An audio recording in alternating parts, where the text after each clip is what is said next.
নমস্কার, ইনফোলিপের বাণী ও কথা পর্বে সকলকে স্বাগত। আজ আপনাদের সঙ্গে একটি অন্যরকম ঘটনা তুলে ধরার চেষ্টা করব। হেরা পঞ্চমী হলো ভারতের উড়িষ্যা রাজ্যের অন্তর্গত পুরী শহরের জগন্নাথ মন্দিরের একটি উৎসব। এই উৎসবটি রথযাত্রা উৎসবের একটি অঙ্গ। আষাঢ় মাসের শুক্লা পঞ্চমী তিথিটি হেরা পঞ্চমী নামে পরিচিত। এটি হিন্দু দেবী লক্ষ্মীর উৎসব হিসাবে পরিচিত। উড়িয়া ভাষায় হেরা কথাটির অর্থ হচ্ছে দেখা। রথযাত্রায় জগন্নাথ দেব গুন্ডিচায় মাসির বাড়ি বেড়াতে গেলে তার বিরহে কাতর ও অভিমানী দেবী লক্ষ্মী কিভাবে গোপনে জগন্নাথ দেবের সঙ্গে দেখা করতে যান ও মান অভিমান করেন সেই কাহিনী বর্ণিত হয়েছে। হিন্দু বিশ্বাস অনুসারে রথযাত্রা উপলক্ষে জগন্নাথ তার ভ্রাতা বলরাম ও ভগিনী সুভদ্রাকে নিয়ে রথযাত্রায় বের হন। জগন্নাথের পত্নী মহালক্ষ্মী মন্দিরেই থেকে যান। এতে মহালক্ষ্মী জগন্নাথের উপর ক্রুদ্ধ হন এবং গুন্ডিচা মন্দিরে একটি পালকিতে করে সুবর্ণ মহালক্ষ্মী রূপে এসে যত শীঘ্র সম্ভব মন্দিরে ফেরার জন্য জগন্নাথকে ভয় দেখান।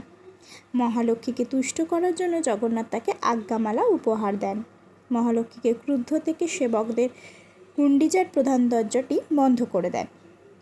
মহালক্ষ্মী নকচন দ্বার দিয়ে প্রধান মন্দিরে ফিরে আসেন। একটি স্বতন্ত্র প্রথা অনুসারে মহালক্ষ্মী তার অন্যতম অনুচরকে জগন্নাথের রথ নন্দীঘোষের একটি অংশ ধ্বংস করার নির্দেশ দেন। গুন্ডিচা মন্দিরের বাইরে একটি তেঁতুল গাছের পিছনে লুকিয়ে তিনি তা দর্শন করেন। কিছুক্ষণ পরে তিনি লুকিয়ে জগন্নাথ মন্দিরে ফিরে আসেন এবং হেরাগহরী পথ নামে একটি আলাদা পথে মন্দিরে প্রবেশ করেন। এই অনুষ্ঠানটি দেখার জন্য পুরীতে প্রচুর ভক্ত সমাগম হয়। জগন্নাথ মন্দিরের হেরা পঞ্চমী উৎসবের উল্লেখ স্কন্দ পুরাণে পাওয়া যায়।